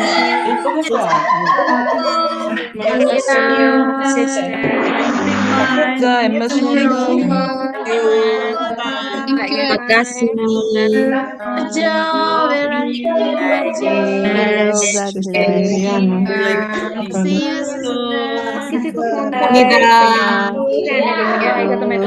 Oh, Marjo, where are you? Tanggapi. Yes. Selamat. Bye-bye. Sister Adriana. Bye. Bye. Bye.